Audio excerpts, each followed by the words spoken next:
Traveling during summer in the United States is almost always a hit or miss due to severe thunderstorms. At one moment, the weather over an airport can be absolutely beautiful, and the next, pouring rain and lightning. Unfortunately, I experienced this terrible summer weather firsthand when trying to fly from Newark to London via Atlanta last August. My flight with Delta was cancelled due to weather, and the airline offered to rebook me for free the following day on another flight. Instead of flying from Newark, however, I opted to take the chance and pay an extra $150 to fly directly from New York JFK to London. And so I once again find myself at the airport, this time JFK, the day after my flights to London were cancelled, to hopefully catch a ride on Virgin Atlantic's Airbus A330-900neo over to London Heathrow. Join me today as we fly on Virgin Atlantic's newest bird.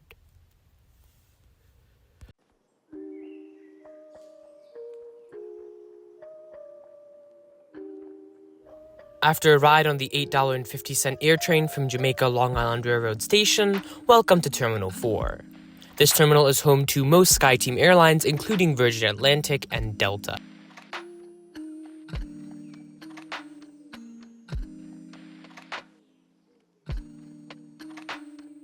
I still have quite a lot of time after checking in, so I decided to head over to Terminal 5 to check out the TWA Hotel. By the way, using the air train at JFK between terminals is free. It's only when going to the subway and Long Island Railroad stations that you need to pay.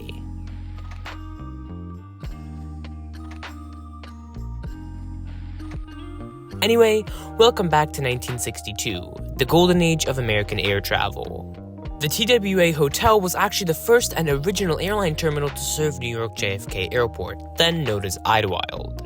For reference, when this terminal was opened, the Boeing 707 was just 4 years old, and the Boeing 747 wouldn't take flight for another 7 years.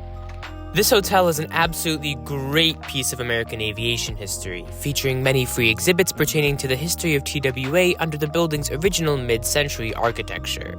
There's also a food court and even an old Lockheed L-1049 Super Constellation on display. Nicknamed Connie, this specific L-1049 once acted as the presidential transport aircraft in the 1950s. Unfortunately, the hotel gift shop was sold out of model airplanes when I visited during the summer, but I would love to get a model of this airplane. If you have a long connection at JFK, the TWA Hotel actually offers an option for you to book a day room from 6 in the morning to 8 at night in 4-hour slots. Or, better yet, why not stay the night to get access to the hotel's famous rooftop pool with a view of the tarmac at JFK.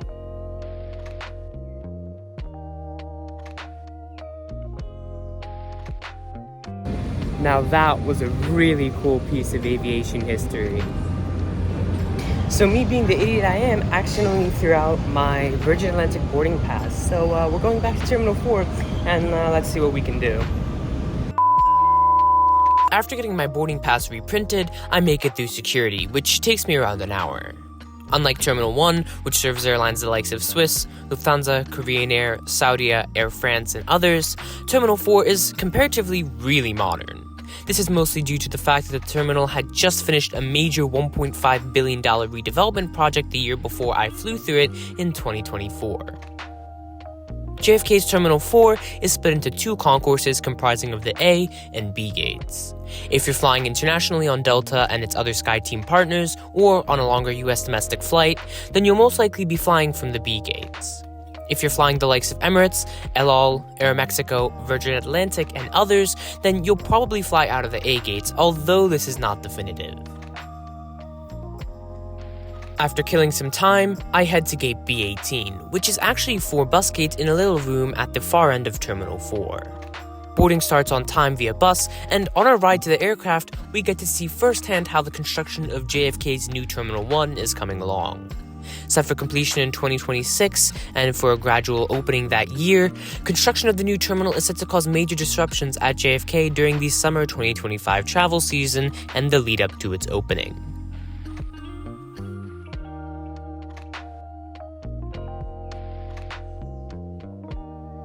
Voila! Sitting ready to go on a remote stand is Golf Victor Echo India India, a 2-year-old Airbus A330-900neo named Queen of the Skies. Let's get on board to seat 47K.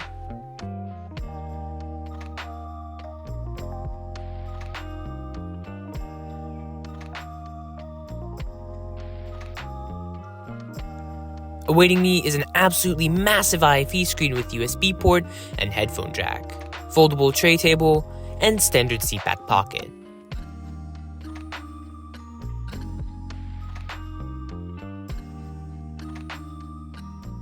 Inside each pocket, you'll find a duty-free magazine and Virgin Atlantic's Vera magazine, which we'll take a look at later. Legroom with a bag under the seat is decent, but not the best I've seen. Annoyingly, a seat support blocks you from stretching out your legs next to the cabin wall. What's funny is that there's so much space between each economy class seat and the wall, like half the length of the legroom. I don't understand why Virgin Atlantic couldn't do something like Emirates and put an extra storage bin like they have on their Emirates Airbus A380s. And yes, there are power outlets between and underneath each and every economy class seat.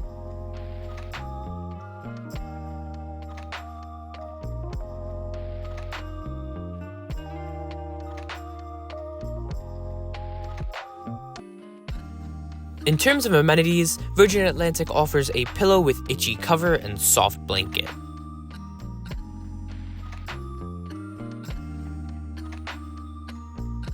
Unlike Lufthansa and Austrian, Virgin features headphones, which are of a pretty decent sound quality and are adjustable based on head size.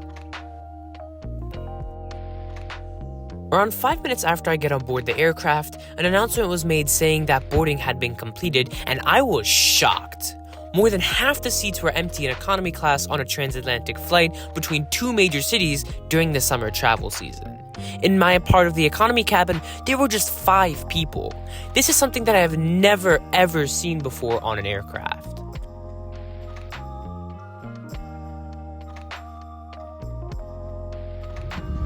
Thank you for flying with us today. You'll no doubt keen to lose yourself in our dazzling world.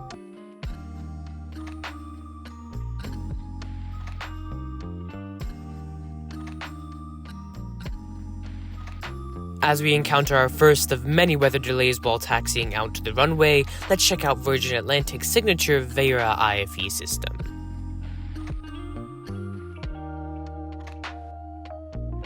The airline offers a large selection of movies, TV shows, games, and other entertainment options to choose from, so you're not getting bored anytime soon.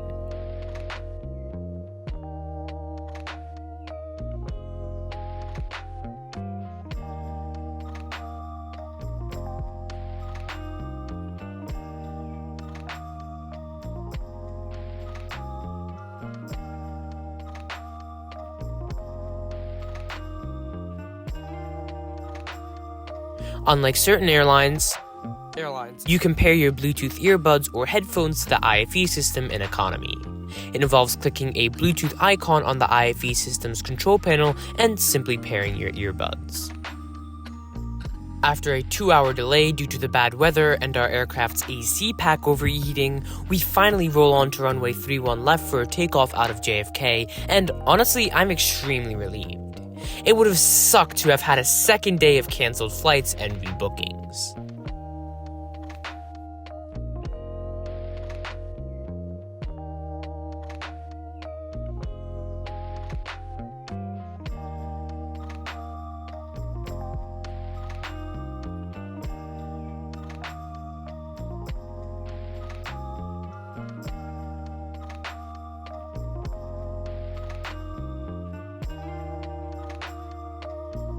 Something that surprises me on takeoff is just how quiet the A330-900neo is compared to other aircraft.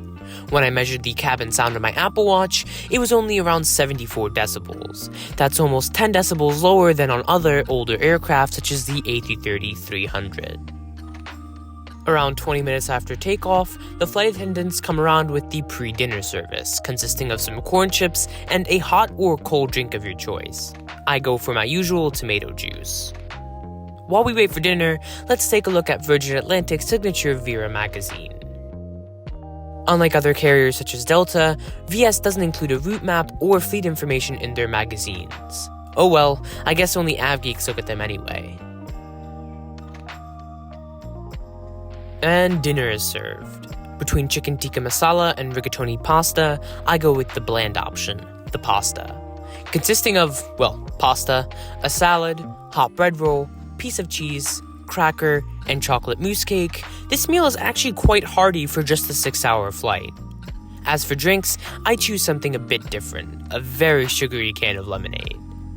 Keep in mind that usually catering is worse on transatlantic flights departing the US when compared to flights departing Europe, so this dinner really isn't that bad.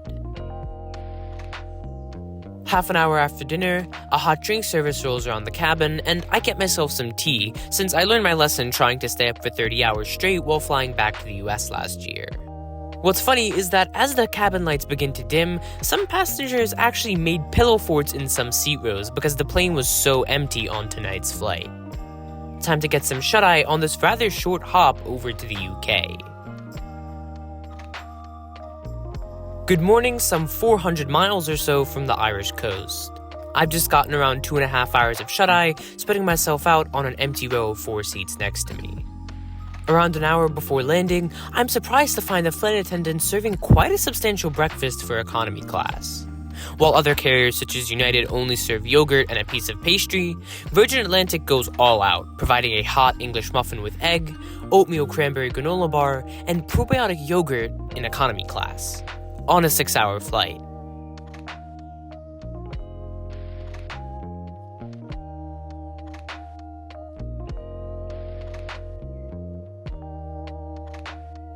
Just before descent, a little piece of candy is given out.